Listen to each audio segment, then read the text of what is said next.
Assalamualaikum warahmatullahi wabarakatuh. Kembali lagi hari ini bertemu dengan saya, Pak Alkindi. Bagaimana kabar kalian semua anak-anak? Alhamdulillah jika kita semua masih diberi kesehatan oleh Allah Subhanahu wa taala. Pada hari ini, mata pelajaran yang akan saya ajarkan adalah IPA. Lebih tepatnya lagi mengenai bunyi. Tapi jangan lupa siapkan buku tema kalian. Untuk lebih jelasnya, mari kita saksikan tayangan berikut ini. Assalamualaikum warahmatullahi wabarakatuh. Bagaimana kabar kalian anak-anak? Sehat semua? Alhamdulillah jika kita semua masih sehat hari ini. Kembali lagi dengan saya Pak Alkindi. Hari ini kita akan belajar IPA, pembelajaran subtema 1 atau tema A. Pada hari ini kita akan belajar mengenai bunyi. Pada bab ini kita akan belajar 4 hal. Yang pertama, pengertian bunyi. Yang kedua, syarat terjadinya bunyi. Yang ketiga, cara menghasilkan bunyi. Yang keempat, sifat perambatan bunyi.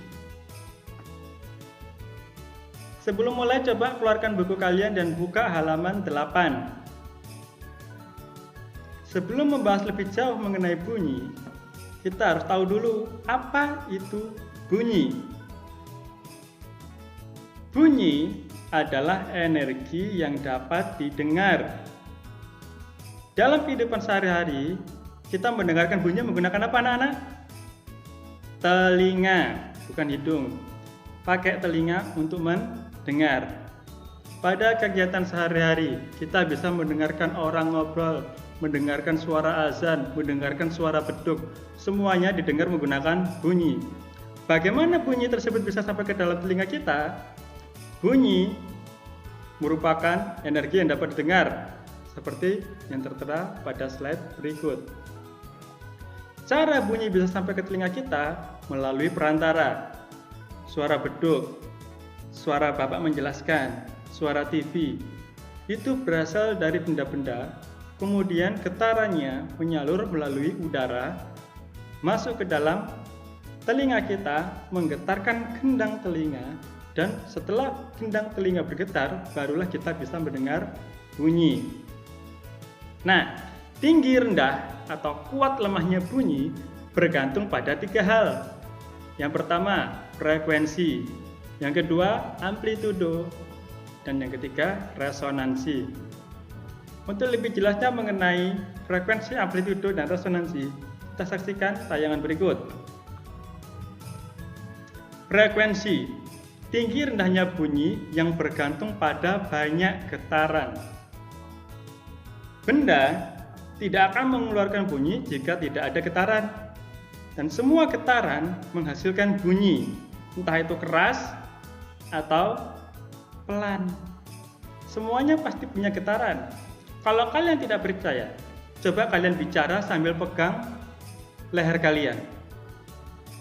Ketika kalian bicara, kalian bisa merasakan getaran pada jari kalian.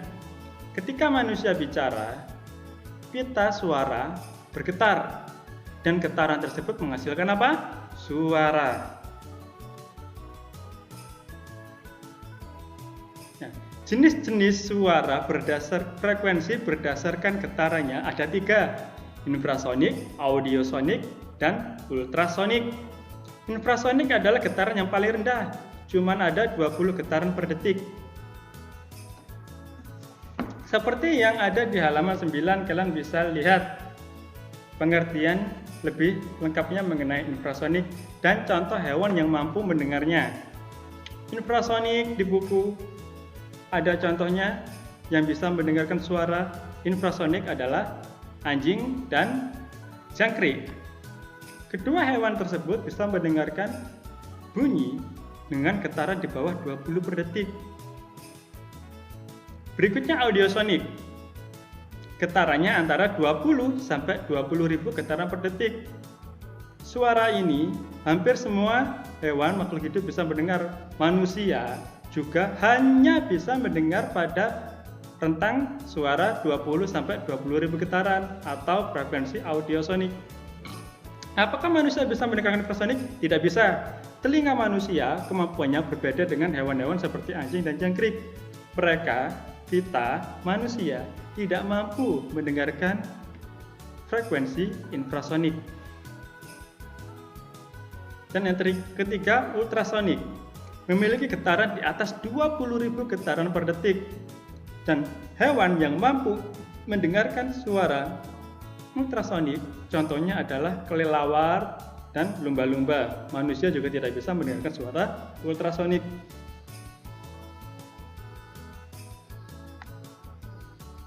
Berikutnya mengenai amplitudo. Jika frekuensi adalah jumlah getaran, maka amplitudo adalah kuat lemahnya bunyi yang tergantung pada simpangan getar. Kalau di frekuensi jumlah getaran, kalau amplitudo kuat lemahnya. Contohnya, ketika kalian ingin mendengarkan radio lebih keras, kalian putar suaranya. Semakin diputar ke kanan, suaranya semakin tinggi. Suara televisi juga sama. Suara sound system juga sama. Suara pesawat apalagi.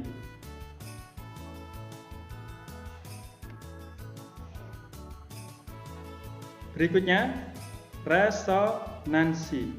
Resonansi adalah peristiwa ikut bergetarnya suatu benda karena pengaruh dari getaran benda lain. Seperti yang Bapak berikan contoh di awal tadi. Ketika manusia mendengarkan suara, misalnya suara beduk, dum dum dum dum. Getaran yang terjadi pada beduk menghasilkan suara bisa sampai ke telinga kita melalui udara. Suara getaran merambat melalui udara, masuk ke telinga kita dan menggetarkan apa yang di dalam telinga? Iya, gendang telinga. Getaran beduk membuat gendang telinga kita bergetar juga, membuat kita bisa mendengarkan suara. Nah, beduk itu sendiri juga bisa berbunyi karena pertama, udara di dalam beduk, di dalam tabung beduk itu bergetar. Udaranya bergetar dan menghasilkan bunyi. Udara tersebut bergetar karena kulit beduk yang ditabuh. Kulitnya bergetar, menggetarkan udara, udaranya terus berputar dan menghasilkan suara di dalam beduk. Contoh lain dari resonansi adalah petir. Kalian pasti pernah mendengarkan suara petir. Jedar, pasti keras sekali. Ketika terjadi petir, kalian amati jendela rumah kalian. Ketika suaranya keras, maka jendela akan ikut bergetar. Kalau petirnya semakin kuat, semakin keras, maka bisa-bisa kacanya ikut pecah. Makanya orang tua bilang, ketika ada hujan badai, jangan dekat-dekat jendela.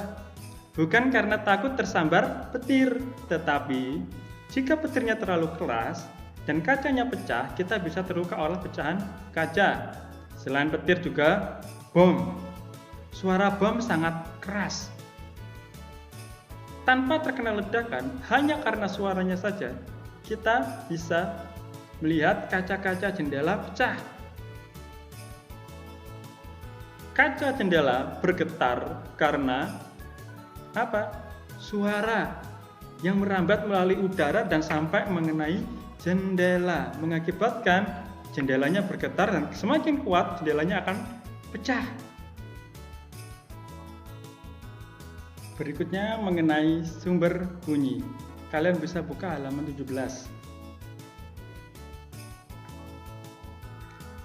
Berbagai bunyi yang kita dengar dihasilkan oleh benda yang bergetar. Seperti yang sudah Bapak terangkan tadi. Benda yang bergetar dan menghasilkan bunyi disebut sumber bunyi. Ada beberapa contoh sumber bunyi. Tidak hanya terbatas 4 ini saja, ada banyak sekali. Hanya saja kebetulan yang Bapak ambilkan contoh adalah 4. Yang pertama, pita suara manusia. Manusia bisa bernyanyi, bisa bicara, bisa ceramah, bisa pidato. Itu semua karena adanya pita suara. Pita suara yang bergetar menghasilkan suara. Seperti yang sudah Bapak terangkan sebelumnya. Berikutnya garpu tala. Bentuknya seperti garpu, cuman punya dua ujung. Ketika garpu tala dipukulkan, kedua ujung akan bergetar dan getaran tersebut akan menghasilkan bunyi. Berikutnya alat musik.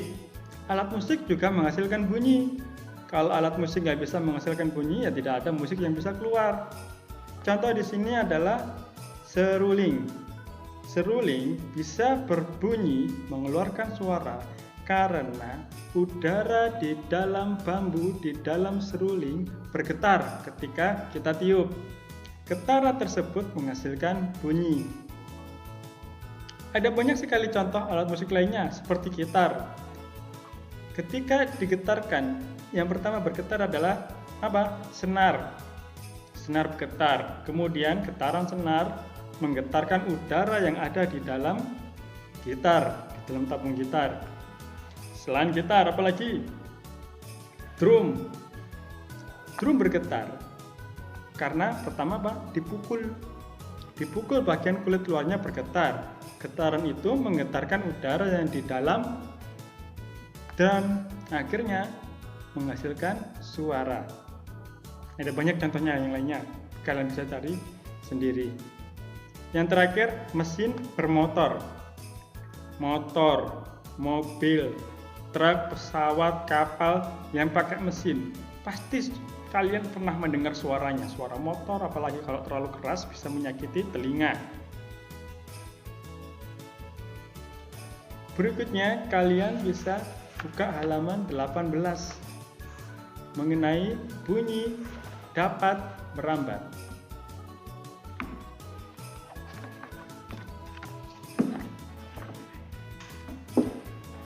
Bunyi dapat didengar karena memiliki sifat dapat merambat. Kalau tidak ada sarana untuk getaran, untuk bunyi merambat, maka kita tidak akan bisa mendengar. Nah, awal tadi Bapak sudah memberikan contoh melalui udara. Ketika kita mengobrol sama-sama teman saling berhadapan, kita mengeluarkan suara dari mana tadi? Pita suara. Pita suara bergetar, mengeluarkan suara. Suara bisa sampai ke telinga melalui udara. Bunyi merambat melalui udara. Dari pita suara keluar, merambat melalui bunyi, melambat melalui udara, kemudian masuk ke dalam mana? Telinga, menggetarkan gendang telinga dan barulah kita bisa mendengar suara. Bunyi yang merambat melalui benda padat. Contohnya ada banyak. Salah satunya dulu adalah apa? Telepon. Telepon dulu menggunakan kabel.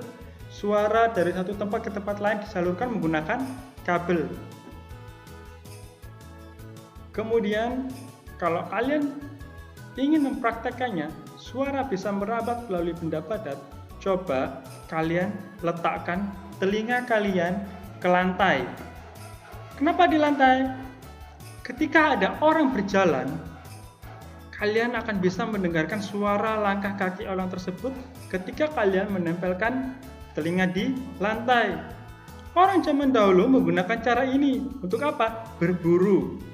Ketika mereka sedang berburu di hutan, karena banyaknya pepohonan, banyaknya dedaunan, mereka tidak bisa melihat sekitar dengan jelas. Orang-orang zaman dulu menempelkan telinga mereka ke tanah sambil berusaha mendengarkan langkah, entah itu langkah kaki hewan atau langkah kaki manusia atau mungkin langkah kaki musuhnya. Benda padat, contohnya pertama tadi lantai, kabel, apalagi meja. Ya benar, meja. Kalau kalian bisa coba lagi, tempelkan telinga kalian di meja, kemudian kalian ketuk mejanya pelan-pelan.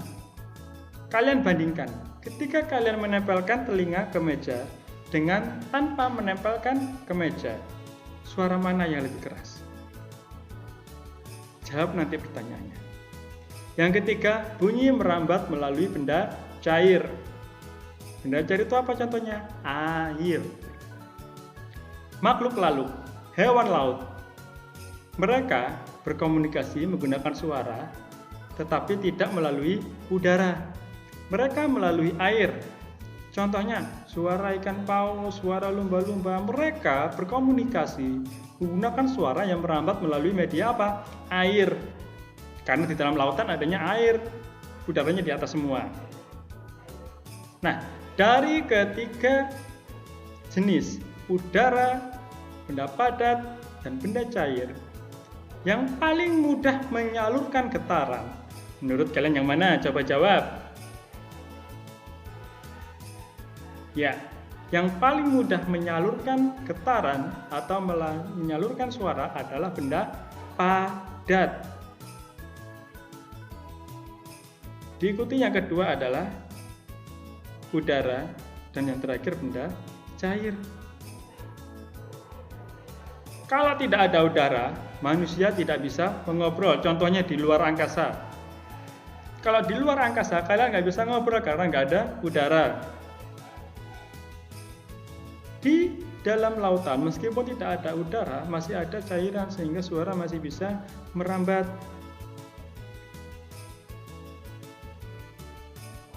Nah, kita sudah belajar mengenai 4 hal tadi. Sekarang untuk tugasnya. Jawablah pertanyaan yang ada di buku tematik A, halaman 11 dan 18. Jawaban ditulis di buku tulis. Langsung jawabannya saja, tidak perlu soalnya. Karena soalnya bisa lihat buku paket. Hasilnya difoto dan dikirimkan ke wali kelas masing-masing. Dan selamat mengerjakan dan menjagalah kesehatan kalian, jaga kebersihan. Wassalamualaikum warahmatullahi wabarakatuh.